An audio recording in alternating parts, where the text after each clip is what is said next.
ಹಾಳು ಮಾಡಿದಂತ ಭಾರತೀಯ ಜನತಾ ಪಕ್ಷ ಇವತ್ತು ನೀಟ್ನಂತ ಇಡೀ ರಾಷ್ಟ್ರದ 24 ಲಕ್ಷ ಜನ ವಿದ್ಯಾರ್ಥಿಗಳಿಗೆ ಅವಮಾನ ಆದಂತ ಈ ಸಂದರ್ಭದಲ್ಲಿ, ಸುಪ್ರೀಂ ಕೋರ್ಟ್ಗೆ ಚಾಟಿ ಹೊಡೆದಂತ ಈ ಸಂದರ್ಭದಲ್ಲಿ ಮೌನ ಮುರಿತಾ ಇಲ್ಲ. ನಾನು ಹೆಚ್ಚಿಗೆ ಹೇಳಲಿಕ್ಕೆ ಹೋಗುದಿಲ್ಲ, ರಾಷ್ಟ್ರದ ಬಗ್ಗೆ ಮಾತಾಡ್ಲಿಕ್ಕೆ ಹೋಗುದಿಲ್ಲ. ರಸ್ತೆಯಲ್ಲಿ ಹೊರಲಾಡಿದಂತ ಈ ಕ್ಷೇತ್ರದ ಶಾಸಕ ಎಲ್ಲಿ ಹೋದ ಅಂತಕ್ಕಂಥ ಪ್ರಶ್ನೆಯನ್ನ ಕೇಳಲಿಕ್ಕೆ ಬಯಸ್ತೇನೆ. ಈ ಕ್ಷೇತ್ರ, ಈ ಜಿಲ್ಲೆಯಲ್ಲಿ ಅಲ್ಲಿ 8, ಇಲ್ಲಿ ಒಂದು 9 ಮೆಡಿಕಲ್ ಕಾಲೇಜ್ ಇರ್ತಕ್ಕಂಥ ಉಭಯ ಜಿಲ್ಲೆಗಳಲ್ಲಿ ನಮ್ಮ ವಿದ್ಯಾರ್ಥಿಗಳಿಗೆ ಅನ್ಯಾಯ ಆಗಿದೆ. ಅಂತ ಸಂದರ್ಭದಲ್ಲಿ ನೀತಿಗೆಟ್ಟಂತ ಶಾಸಕ ಎಲ್ಲಿ ಹೋಗಿದ್ದಾನೆ ಅಂತ ಕೇಳಲಿಕ್ಕೆ ಬಯಸ್ತೇನೆ. ಇವತ್ತಿಗೆ ಒಬ್ಬ ನೀತಿಗೆಟ್ಟ ಶಾಸಕ ವಿದ್ಯಾರ್ಥಿಗಳ ಬಗ್ಗೆ ಇವತ್ತು ಕಿಂಚಿತ್ ಪ್ರಶ್ನೆ ಮಾಡ್ತಾ ಇಲ್ಲ.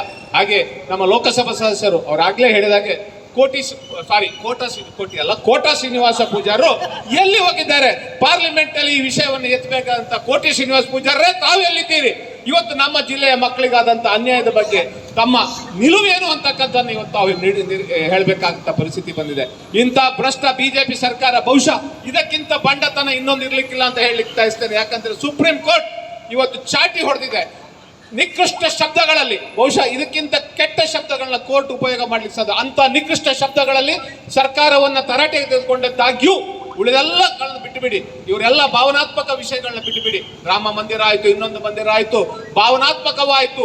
ನಿಮ್ಮ ತಾಳಿ ತಕೊಂಡು ಹೋಗ್ತೇನೆ ಅಂತಕ್ಕಂಥ, ಆದ್ರೆ ನಿಮ್ಮ ಮಕ್ಕಳ ಭವಿಷ್ಯವನ್ನೇ ತಕೊಂಡು ಹೋದಾಗಲೂ ಜನ ಬೀದಿಗಿಳಿದೇ ಇದ್ರೆ, ಬಹುಶಃ ಅವರನ್ನ ಪ್ರವೋಕ್ ಮಾಡದೇ ಇದ್ರೆ, ಬೀದಿಗಿಳಿಯುವಂತೆ ಪ್ರವೋಕ್ ಮಾಡದೇ ಇದ್ರೆ ಬಹುಶಃ ಅದು ನಮ್ಮ ತಪ್ಪಾಗ್ಬಹುದು. ಅವರಿಗೆ ಎಜುಕೇಟ್ ಮಾಡ್ತಾ ಇರೋದು ಬಹುಶಃ ನಮ್ಮ ತಪ್ಪಾಗ್ಬಹುದು, ವಿರೋಧ ಪಕ್ಷವಾಗಿದ್ದಂತ ನಮ್ಮ ತಪ್ಪಾಗ್ಬಹುದು ಅಂತ ನನ್ನ ಭಾವನೆ. ಬಹುಶಃ ಜನರನ್ನ ಎಜುಕೇಟ್ ಮಾಡ್ತಕ್ಕಂಥ ಪರಿಸ್ಥಿತಿ ಸಂದರ್ಭ ಇವತ್ತು ಬಂದಿದೆ. ಇದಕ್ಕಿಂತ ಈ ವ್ಯವಸ್ಥೆಯಲ್ಲಿ ಬಹುಶಃ ಆಯ್ತು, ಧರ್ಮಗಳ ಮಧ್ಯೆ ತಂದಾಕಿ ಆಯ್ತು, ಜಾತಿ ಮಧ್ಯೆ ತಂದಾಕಿ ಆಯ್ತು. ಆದ್ರೆ 1,24 ಜನ ಅಂದ್ರೆ 1:24 ಇದ್ದಾರೆ. ಅವರಿಗೆ ಆಗ ಒಂದು ಬಹಳ ಟೆಕ್ನಿಕಲ್ ಪ್ರಶ್ನೆ ಹೇಳಿದ್ರು, ಒಂದು ತಪ್ಪಾದ್ರೆ 5 ಮಾರ್ಕ್ ಹೋಗ್ತದೆ ಅಂತ ಹೇಳಿ, 5 ಮಾರ್ಕ್ ಹೋಗ್ತದೆ ಅಂತೇಳಿ, ಒಂದು ಶಬ್ದ ತಪ್ಪಾದ್ರೆ. ಆದ್ರೆ ಇಲ್ಲಿ ಮಾರ್ಕೆ ಅದಕ್ಕಿಂತ ಹೆಚ್ಚು ಬಂದಿದೆ.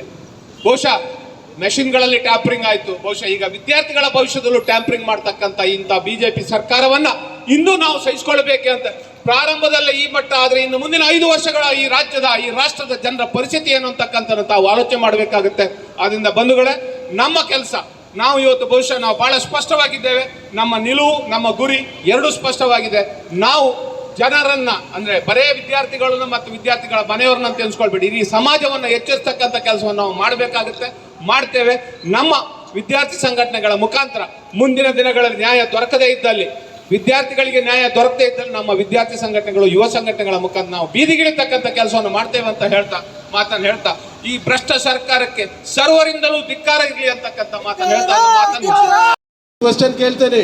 ನಮ್ಮ ಸಮಗ್ರ ವಿದ್ಯಾವಂತ, ಬುದ್ಧಿವಂತ, ಬಲಿಷ್ಠವಾದಂತಹ ವಿದ್ಯಾರ್ಥಿಗಳಿಗೆ ಇವತ್ತು ನಮ್ಮ ಜಿಲ್ಲೆಯಲ್ಲಿ ಅನ್ಯಾಯ ಆಗಿದ್ದಾಗ ಯಾಕೆ ಉಡುಪಿ ಶಾಸಕ ಇವತ್ತು ಮನೆಯಲ್ಲಿ ಕುತ್ಕೊಂಡಿದ್ದಾನೆ ಅಂತ ನಾವು ಇವತ್ತು ಕೇಳಬೇಕಂತ ನಾನು ಎಣಿಸ್ತಾ ಇದ್ದೇನೆ.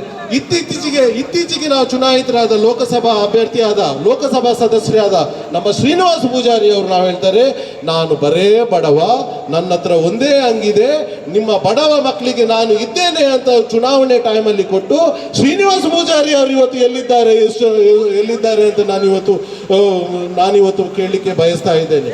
ಸಮಗ್ರವಾದ ಇಲ್ಲಿ ಒಂದು ಪಾರದರ್ಶಕ ಆಡಳಿತದಲ್ಲಿ ಒಂದು ಪಾಪದ ವಿದ್ಯಾರ್ಥಿಗಳಿಗೆ ಕೂಡ ಎಕ್ಸಾಮ್ ಕೊಡ್ಲಿಕ್ಕೆ ಮತ್ತು ಡಾಕ್ಟರ್ ಆಗ್ಲಿಕ್ಕೆ ಅಂತ ಒಂದು ಅವಕಾಶ ಇದ್ದದ ಒಂದು ಸಿಸ್ಟಮ್ ಅನ್ನ ನುಚ್ಚುನೂರು ಮಾಡಿದ ಈ ಬಿಜೆಪಿ ಸರ್ಕಾರಕ್ಕೆ ಇವತ್ತು ನಾವು ಧಿಕ್ಕಾರ ಅಂತ ಹಾಕಬೇಕು ಅಂತ ಹೇಳಿ ಒಂದು ಅಚ್ಚುಕಟ್ಟಾಗಿ ಒಳ್ಳೆ ರೀತಿಯಲ್ಲಿ ಈ ಸಮಗ್ರ ಪ್ರತಿಭಟನೆಯನ್ನು ನಡೆಸಿದ ಸರ್ವ ಬಳ್ಳಾಲಿಗೆ ನಮ್ಮ NSUIನ ಎಲ್ಲ ಮಾಡ್ತೇವೆ.